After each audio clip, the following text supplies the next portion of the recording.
Artist welfare policy kaisunatic sahi hupu di matakta leiraba SZ koiraba artist in performance to kuma mutraba pamunda ana kuiga na kya wa tinga duna leiba or artist sinu tabu munda ayamna awana nangba ayambo ko artist ki mungu se sena harunda lai de zune ayambo ko harambi ekoi state economy da adu Manipur da artist in ki oiba country oiba policy leiti Yai School of Artists की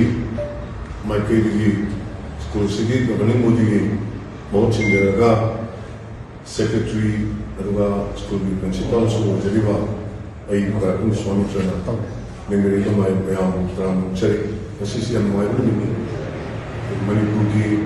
तुहान बा sector के other Riba welfare fund में आदम लेने तो याई school of artist 2025 की October thada formally register tawjaraba school si 6 months ki diploma theater cine arts aduga public speaking gi tawjaba aduga diploma course amagi ahamba base nasi loibani mi adu haiba loibani ni chida koina school si ki registration ki memorandum de yawa artist welfare fund haiba ama ko establish tawsi haiba ko dream amagi masi dream si Honorable Speaker of Diriba, Yashkul Assembly Constituency, Honorable MLA So Diriba, Sri Toksom Secretary Singna, Yampai Amo Haidana, publicly, Manipur State Kala Academy, awardee State Kala Academy, awardee Tara Marigawa, Yashkul Assembly Constituency. Sahi Aniki, awardee who Gimanunda, record Tara Marigawa. अदुगी मुनिसी लोगी Honorable Yumda reception में तो मिले तो publicly media दा laptop भी रख सोना artist welfare फंडमा Yashkul Assembly Constituency दिया होगा लेबाग की पाक संदोर अपना भाईना ताकि होगी अब तो due discussion तो मिले तो तुम दा Honorable Speaker ना हाई welfare कंसिगी chief patron और दिवाली में सीसीओ की गदर में मसीना Honorable Yumda तो उसकी आ रहा है ना Achin Bambaki, official of Achin Bambi, the Adana best wishes to be Adana Mokasu, Honorable Speaker, Sri Toksom Secretary Singh, Chief Patron of Artist Welfare Fund, Yai School of Artists, Kimaki Issue, Mayan Taram, Cherry Kaikum, Artist Welfare Fund, she Kaisunatic, Sahi Hupu, Matakta Leraba, SZ, wherever artists in performance of Mutraba, Pamunda, Ana. Kuiga na kya wa tinga duna leiba or artist sinu tabu munda ayamna awana nangba ayambo ko artist ki mungu se sena harunda lai de zune ayambo harambi ekoi state economy da adu Manipur da artist ki oiba country oiba policy leiti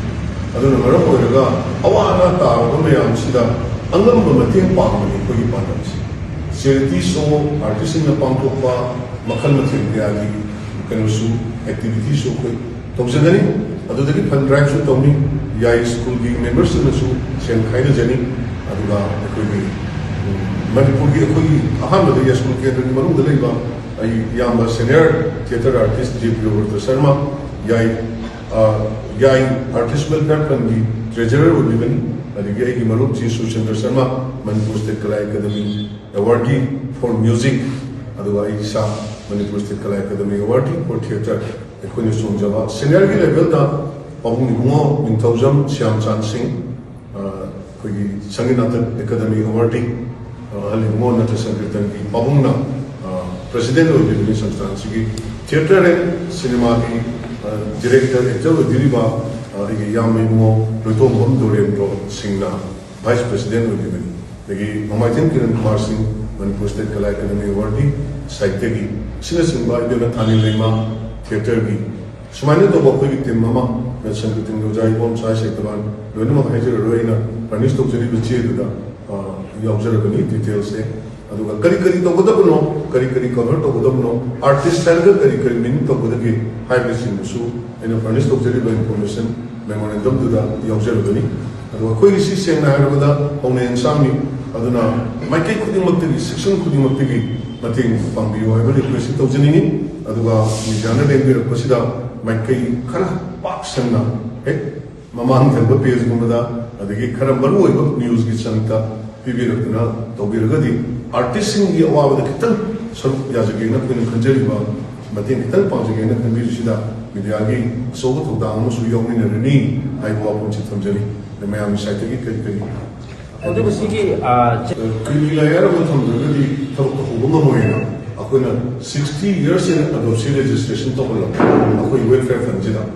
याचम ममोंग registration तो कोई अप्रैल की tantra mama होगी मरदा materialise तो जरने रतमसी अदना कोई कुछ चलगा कोई थी अखोई वार्ड नंबर बनी लई है सुदा वार्ड नंबर बनी दुदी आर्टिस्ट सी तो सोशल रिलेशन रिलेशन 19 नी अखोई 18 नी 14 दगी अदगी 20 दगी थानी ले मोहन के मोय मयाम के थ्रू द है ये चली हुबुसु दसु माती की मन चादर है ले गदी स्पेशली कंसीडरेशन तो जनी विजिट करनी तो जनी